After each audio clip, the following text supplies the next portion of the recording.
Afghanistan. New report out, 60% of Afghans are depressed. Why should we be surprised at that? Wouldn't you be depressed if you lived in a war zone? If for 30 years all that you were worried about is whether your child would get back from school and alive? Wouldn't you be worried if you couldn't work, or you couldn't create income for your family, or you couldn't feed your family, right? You know, when we talk about war, we focus on the tanks, on the guns, on the soldiers, on the resources for that. What about the people, right? We have 7 billion people on this beautiful planet. This is our home. We're all global citizens now, whether we want to be or not. So let's get with the times.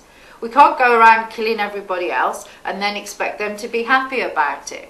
So, you know, last year I was at the House of Commons. I went to the review on Afghanistan. I went to listen to the questions that they were asking and the answers they were asking. And I told the chairman of the committee, you know, you're getting the wrong answers. You're not getting anything creative. You're not getting suggestions about what to do because you're asking the wrong questions. And the questions were, how much are we spending on the war? How much are we spending on equipment? How much are we spending on that?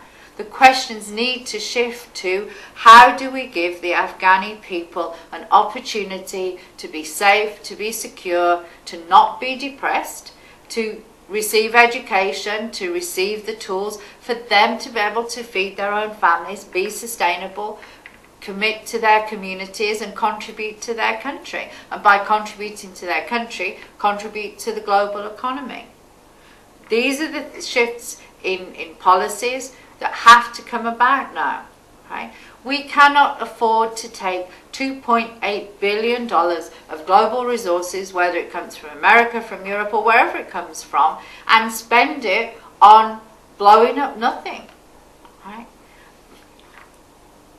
This shift towards people-focused investments, this shift towards social investing, this shift towards the fact that every resource that we do is about serving the people.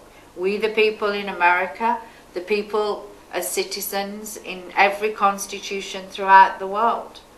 The fact that having happy, healthy, educated, economically sustainable communities is common sense, and we now need to put it into common practice.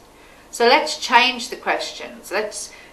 Then by changing the questions, let's change the answers. And let's put the people first and say, here is a country with X million people. How do we give them the tools and the resources to be green and sustainable themselves, to care for their families, to get their education, to do things good in their community, do things good for their country and participate. That's what Queen of Green is about. We're here to shift the dialogue from a negative dialogue to a positive dialogue.